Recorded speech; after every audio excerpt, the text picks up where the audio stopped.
Once upon a time, in a faraway kingdom, there lived a kind and gentle girl named Cinderella.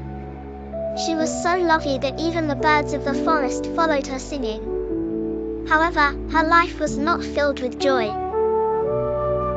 After the death of her mother, her father remarried a woman with 2 daughters who were as mean as they were ugly.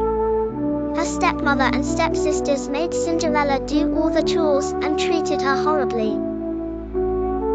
Despite her hardships, Cinderella remained strong and hopeful. She often dreamt of escaping her miserable life and living happily ever after. Those dreams seemed like fairy tales, especially as she looked through her dusty window to see the vast world beyond.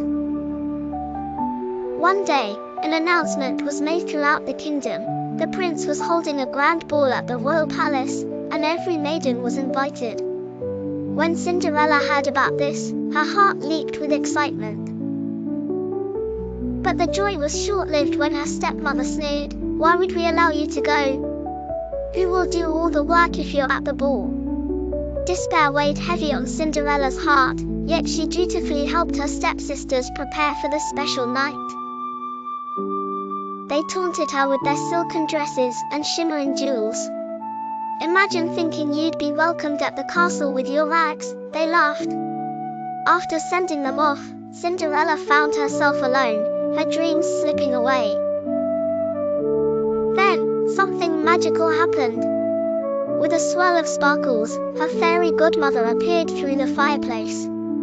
She was a delightful, plump fairy with twinkling eyes and a warm, gentle smile. "Don't cry, dear child," she said, waving her wand. "You shall go to the ball." With a few flicks of her wand, Cinderella's ragged clothes transformed into a gown of such beauty that it looked as if it was woven from starlight. Her worn-out shoes changed into delicate glass slippers. A pumpkin outside turned into a magnificent coach, and 4 mice became 4 splendid white horses. But the fairy godmother warned, "Remember, my magic only lasts until midnight. You must return before the final stroke of the hour." At the ball, Cinderella mesmerized everyone, including the prince. They danced and twirled around the ballroom, lost in each other's eyes. Time flew by, and Cinderella didn't notice the clock inching closer to midnight.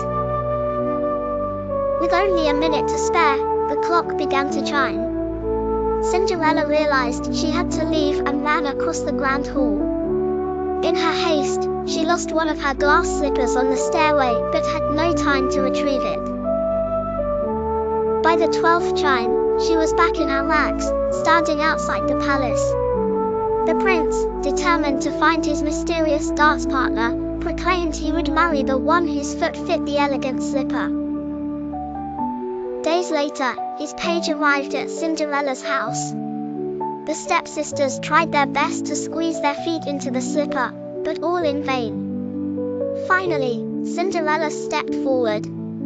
Her foot slipped easily into the shoe, and the prince knew he had found his true match.